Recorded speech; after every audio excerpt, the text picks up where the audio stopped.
up, BPI Nation? It's your boy Abe, and I'm here with my man Jordan.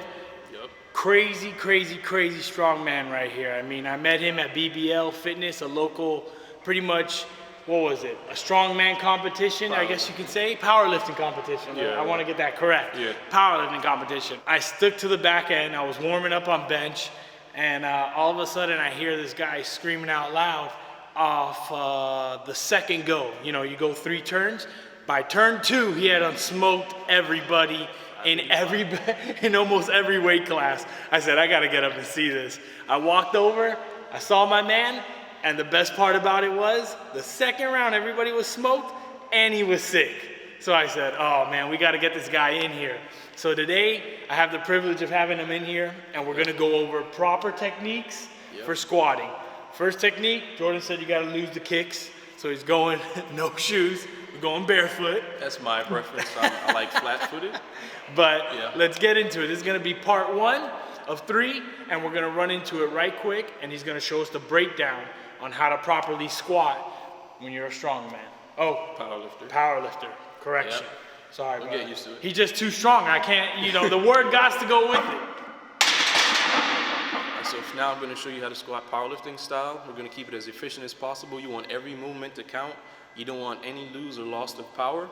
You want everything to be as efficient as clean so you can keep as much weight on the bar and get those 3 white lights. All right, so let's get it. So first things first, I'm gonna get my grip. Now this is a personal preference. It depends on how your shoulder mobility and how you're built. If you're a bigger guy, then you most likely go wider. If you're a smaller person, maybe like a small female, then you have to go narrow. But the main thing is, you want to try and get as tight as possible. We don't want anything to be loose. We want as absolute power drive when we start to lift. So for me, it's usually about a hand width out of the shoulder. So I'm gonna go in, I'm gonna walk up to the bar. Now I'm gonna try and get under. I'm gonna get as tight as I can. I want everything to be tight. Now before we unrack the bar, we're gonna take a big breath in the stomach, and we're gonna keep it tight. We don't wanna walk out and be soft and flimsy. We want everything strong. So now we're gonna get the grip. We're gonna walk under, we're gonna get tight, big breath, and unwrap.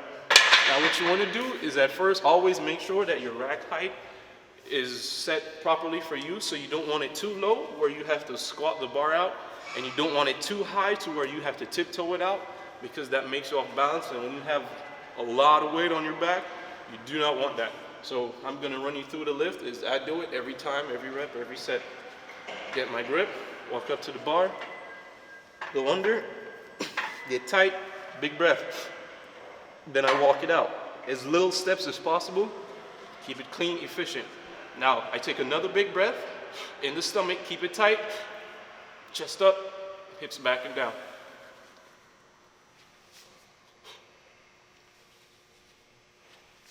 Just like that. That right there that I seen, now I fully see your technique. Before, when I saw you at BBL, I saw you from up front when you were squatting. The tight technique that I see you in there with, and where you place the bar on your back, I'm like, that's outrageous. Yeah. Like, you carrying 600-700 plus pounds on your back like that, I'm like, but now I see where you're coming from, where you keep it in clutch and it's just tight. It's not gonna roll nowhere. So I mean, obviously, unless you give out, but that's the proper way, and that's the way you prefer to do it, is to keep it tight, lock it in, and it's about right below, what, you would say the shoulder blades? So you want it resting right as you delt.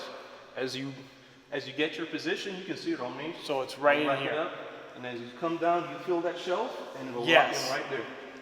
Keep it in tight, as tight as you can. So then, if I was to come in, and I was to wrap up here, right?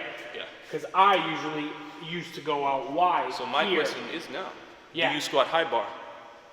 A little. Okay. Yeah. So what do you normally squat, high bar or low bar? I would go higher bar. Exactly. So when you're squatting high bar, you really don't need to be as tight as that.